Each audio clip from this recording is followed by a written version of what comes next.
I didn't mean to. No! No! This isn't happening!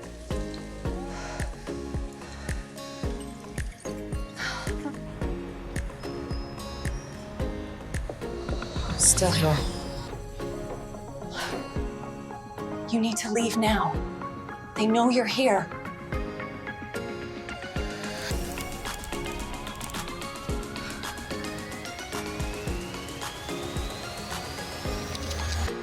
She didn't remember the murder, but someone made sure the evidence did. The first thing I noticed was the smell, iron, rust, blood. The second thing was the knife in my hand. I jolted awake, breath ripping out of my chest, my fingers tightening around the handle before my brain caught up and screamed at me to let go. The knife clattered onto the motel floor, skidding under the flickering table lamp. For 3 seconds I didn't move. For 3 seconds I pretended this wasn't real. Then I looked down. My clothes were soaked red, not splattered. Soaked, like I'd been standing in the rain, except the rain had come from someone else's body. No, I whispered, no, no. I slid off the bed, legs buckling, and followed the dark trail leading to the bathroom. The door was already open. She was in the bathtub, dead. Her head lolled to one side at an impossible angle, eyes half open like she'd been interrupted mid-thought. The water was pink, almost pretty if you didn't know what it was. Her throat I gagged and turned away before I could see too much. I knew her, that was the worst part. Lily Harper, high school English teacher. Married, pregnant, and somehow I was naked, bleeding, and holding the knife. I don't remember killing her. I don't remember coming to this motel. I don't even remember drinking last night.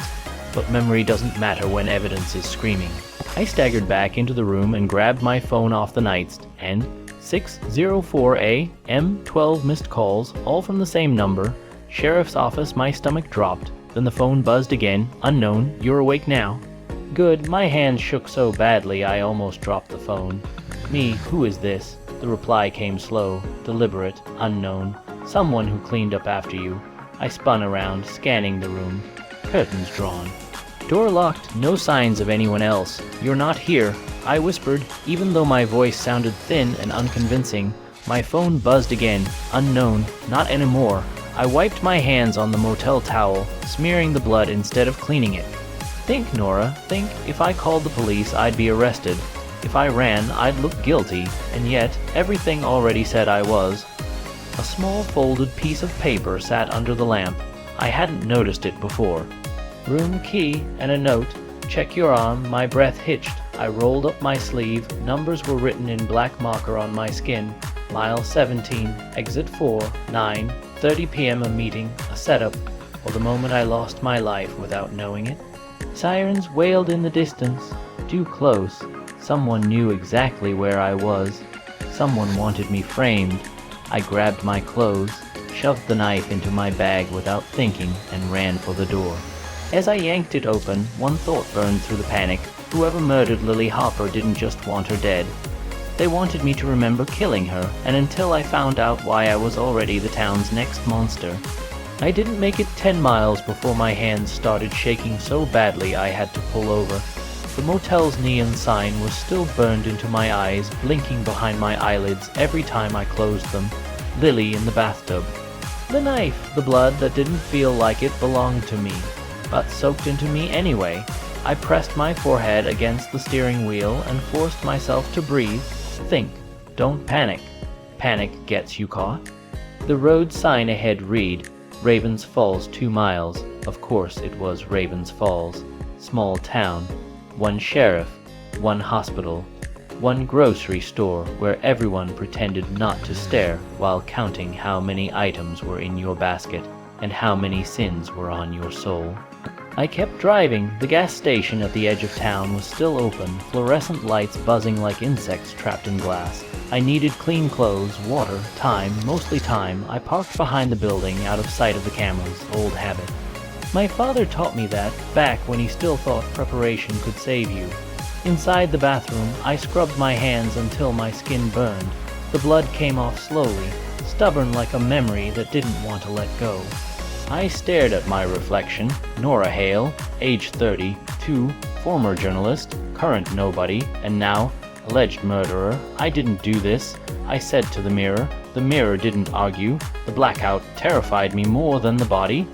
I could accept being framed. People framed people all the time, but forgetting, losing hours, that meant someone had been inside my head, or I'd let them in. I checked my phone again, no new messages.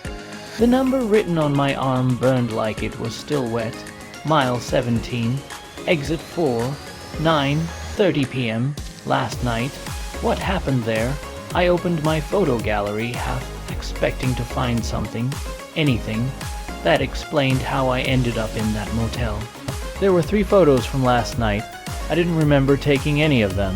The first was blurry, a road sign, exit 4. The second showed a drink on a table, whiskey, 1 ice cube, lipstick on the rim. The third, my stomach flipped. It was Lily, alive. She sat across from me, arms crossed, expression tight, scared, a booth behind her, wood paneling, a place I knew too well, Miller's Bar. Why would Lily meet me at Miller's? We weren't friends, we barely spoke. She'd smiled politely at town events, asked how I was doing in that way people do when they don't really care. Unless she was afraid. The bell above the gas station door jingled. I froze. 2 men walked in, locals, work boots, coffee breath. One of them glanced at me, then looked again, slower this time. Recognition sparked. I turned away before it could turn into suspicion. Back in the car, I drove straight past my apartment. Going home would be a confession. Miller's Bar sat just off Main Street, pretending to be charming with its fake wood sign and American flag that hadn't been replaced in years. It would be empty now. Too early for drunks, too late for breakfast. I parked across the street, my phone buzzed, unknown, you're early, my pulse spiked. Me, where were you last night? 3 dots appeared, disappeared, then unknown, watching you try not to remember. I slammed the phone onto the passenger seat. Someone had drugged me, manipulated me, walked me step by step into a crime scene, and let me wake up holding the knife like a souvenir. And they were still closed. Inside Miller's, the air smelled like stale beer and lemon cleaner. Same cracked vinyl booths, same dartboard missing half its darts, but something was different. Behind the bar, taped crookedly to the wall, was a missing person flyer. My face stared back at me. Nora Hale wanted for questioning, contact sheriff's office. They hadn't even waited a full day. My legs went weak. I slid into the booth from the photo, the one where Lily had been sitting. My fingers traced the table, stopping where her drink must have been. Why you? I whispered to no one. A memory flickered. Lily leaning forward, her voice low. If something happens to me, it wasn't an accident. I sucked in a sharp breath, another flash, a name, a man, someone everyone trusted. Then, darkness. The bell rang again. I looked up. A woman stood in the doorway, mid-40s, nurse's scrubs, pale. She locked eyes with me and didn't look surprised. She looked terrified. Nora, she said softly, you shouldn't be here. Do you know who killed Lily? I asked. Her lips trembled. Yes. Then tell me. She shook her head, backing away. They're watching. She whispered, just like they watched her. Before I could stop her, she ran. And that was when I knew. Lily wasn't the first, and unless I uncovered what I'd forgotten, I wouldn't be the last. The nurse ran like guilt had teeth. I didn't chase her. Chasing made noise, and noise in Raven's Falls brought attention. And attention here always arrived wearing a badge or carrying a rumor. Instead, I stayed in the booth, back straight, breathing shallow, counting the seconds until my hands stopped shaking. 10, 20, 30, nothing happened. That scared me more than sirens. I slid out of the booth and tore the missing flyer off the wall. My own face stared up at me, printed cheap and fast, wanted for questioning. That was town code for we already decided. I folded it and shoved it into my jacket. Outside, Main Street looked normal, too normal. A woman unlocked her boutique. A man swept his sidewalk. Life continuing while Lily Harper's blood was probably still drying somewhere. I walked, no car, no phone in my hand. I needed to look like someone with nowhere to hide. Which, unfortunately, wasn't an act. The nurse's face replayed in my head. Fear like that wasn't theoretical. It was learned. You didn't look that scared unless you'd seen what happened to people who talk. They're watching. Who was they? In a town this size, they usually meant one of two things: power or protection. Sometimes both. I ducked into the public library. It was quiet in the heavy, deliberate way only libraries in dying towns were quiet. The librarian, Mrs. Keller, peered at me over her glasses, eyes narrowing just a fraction. "Nora," she said, "sheriff's looking for you." "I know." That was all I said. She hesitated, then looked away. Computers open. That was her version of help. I logged in fast, fingers moving on muscle memory. Old instincts woke up like they'd been waiting for an excuse. Search terms: Lily Harper Ravens Falls, hospital, malpractice, internal investigation buried 3 pages deep. I found it. A sealed complaint, filed 6 months ago, withdrawn 2 weeks later, filed by Lily Harper against Dr. Matthew Cole. My breath caught. Dr. Cole was beloved, family man, church donor, delivered half the town's babies, including the sheriff's niece. If Ravens Falls had a spine, it ran through him. The complaint alleged falsified medical records and one more thing: illegal sedation. I stared at the screen, blackout memory, lost hours.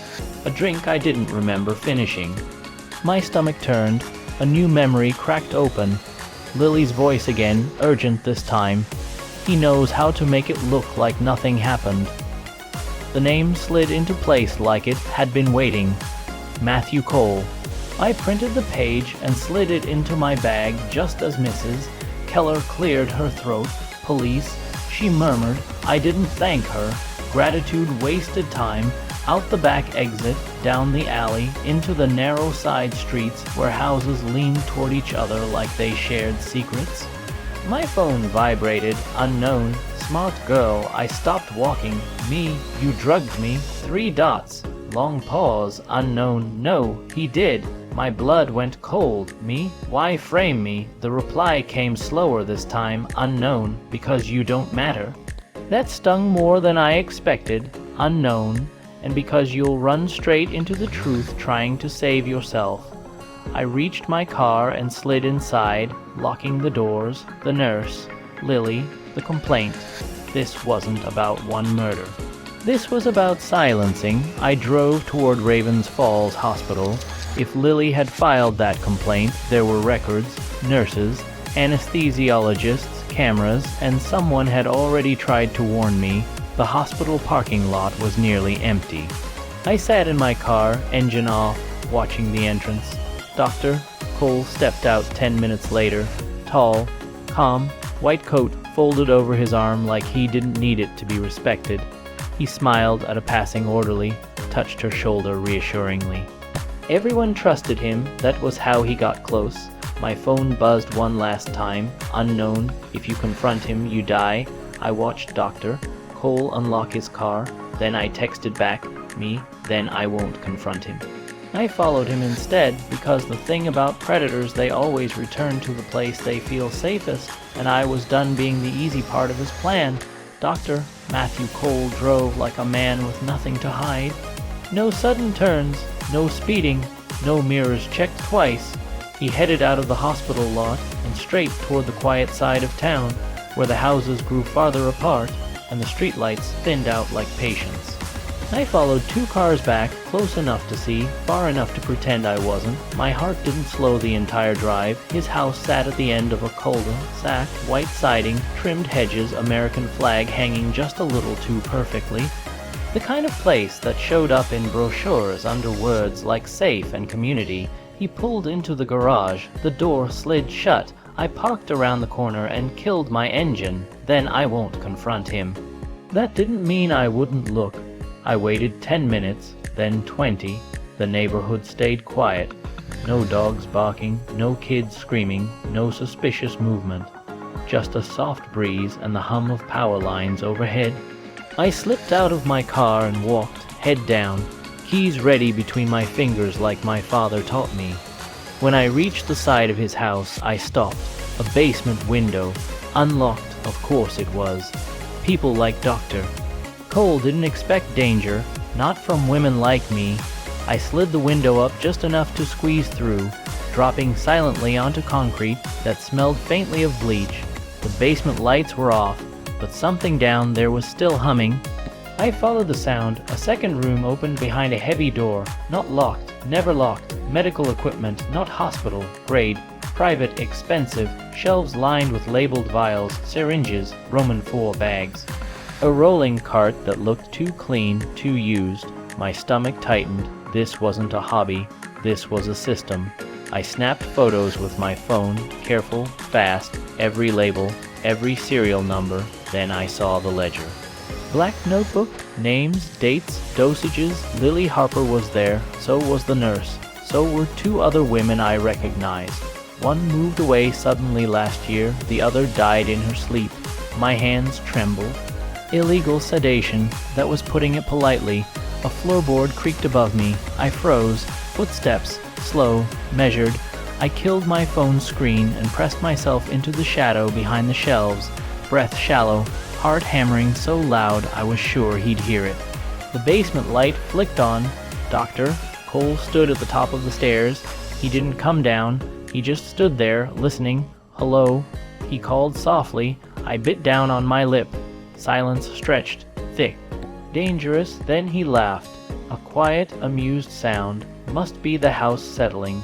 He said to himself. The light went off. The footsteps retreated. I didn't move for a full minute, then another. When I finally did, my knees almost gave out.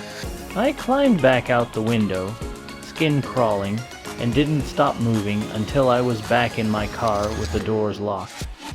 I had proof, real proof, enough to bury him. Unless the sheriff was already buried with him. I remembered the missing flyer, wanted for questioning. They weren't looking for the truth, they were looking for me. My phone buzzed. Unknown, you found it. I stared at the message. Me, who are you? This time, the reply didn't come immediately. When it did, it was only one word. Unknown, insurance. Before I could respond, headlights flared in my rearview mirror. A police cruiser, lights off, following me. My pulse spiked. I pulled out onto the road, casual, slow. The cruiser stayed with me. They weren't arresting me. They were waiting. I tightened my grip on the steering wheel and made a decision. I wasn't running anymore. I was going to force their hand, because the most dangerous moment for a predator is when their victim stops acting like prey. I didn't speed up. That was the first rule. Speeding turned suspicion into certainty, and certainty in Raven's Falls ended with handcuffs. Instead, I drove like a woman with nothing to hide, even as the police cruiser stayed glued to my bumper like a second shadow. At the next intersection, I turned. So did they. Good. I wanted them close.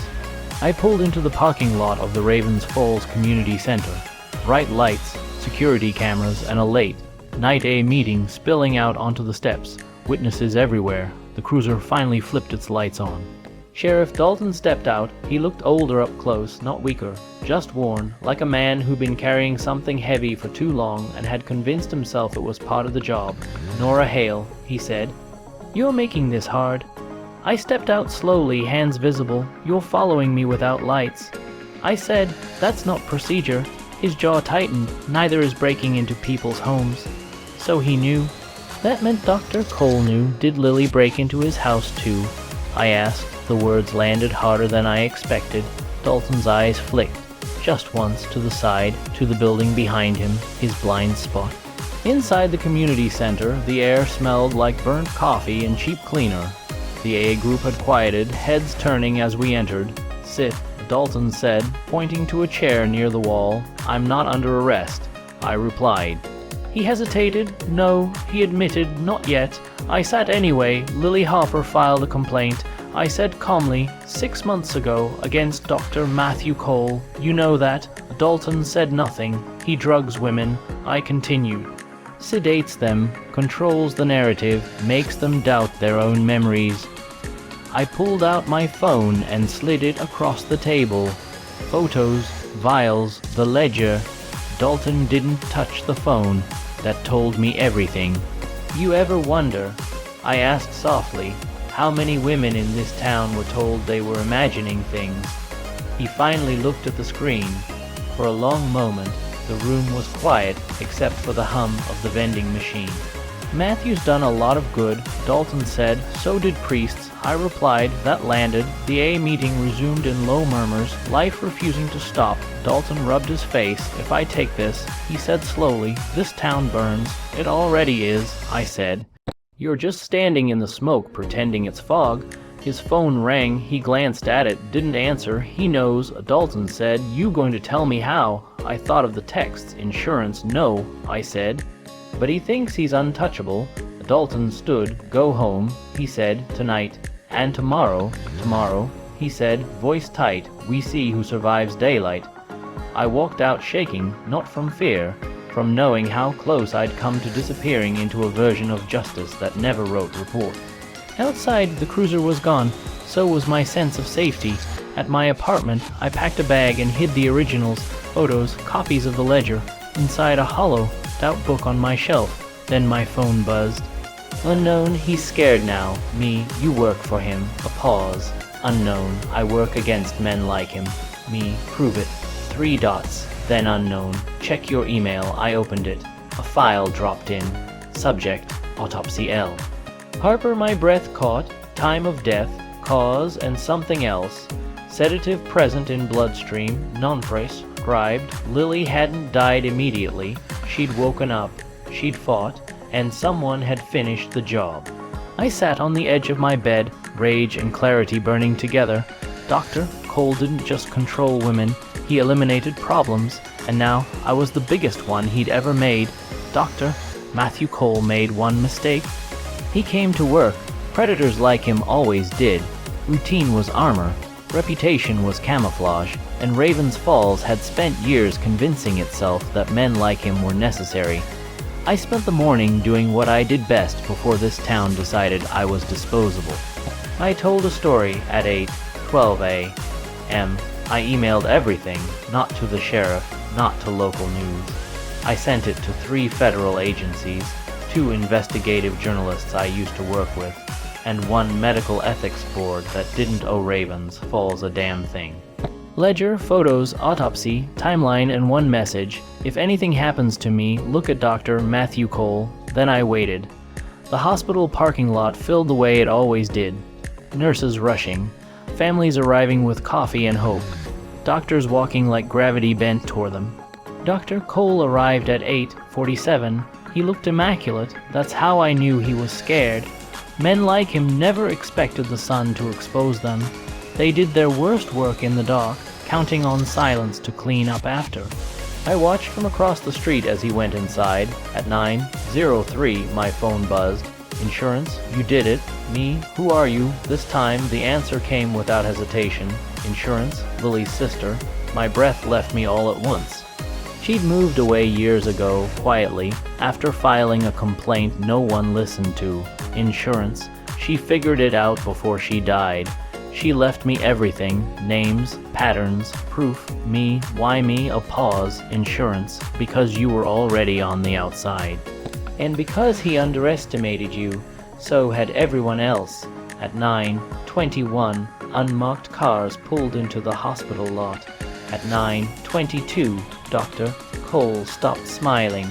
I watched through the glass as 2 men approached him, badges not local, expressions not impressed. He tried to talk, tried to laugh, tried to touch one of them on the arm. That was when they turned him around. Handcuffs clicked. The sound carried even through the glass. People stopped walking. Phones came out. The town watched the spine snap. Sheriff Dalton found me an hour later. He didn't look like a man in control anymore. You could have come to me, he said. I met his eyes. You could have listened to Lily. He didn't argue. Dr. Cole confessed by sunset. Not because he felt guilty, because men like him always believe their version will still sound reasonable. It didn't, not this time. The official story came out clean and careful. A trusted physician abused his position, several victims identified, an investigation ongoing. My name was cleared quietly, no apology. Ravens Falls didn't do those. But when I walked down Main Street the next day, people looked away. Not because they thought I was dangerous, because they knew I wasn't. I left town a week later. I didn't pack much. Just evidence copies, a burner phone, and Lily's sister's number, saved under a different name. Before I crossed the county line, a final message came through. Insurance, thank you. I typed back. Me, you saved me too. Her reply came a minute later. Insurance, no. You just refused to disappear. I smiled for the first time since the motel room. Ravens Falls will tell this story differently in 10 years. They'll say they always suspected him. They'll say justice worked. They'll say daylight won, but I know the truth. Justice doesn't arrive on its own.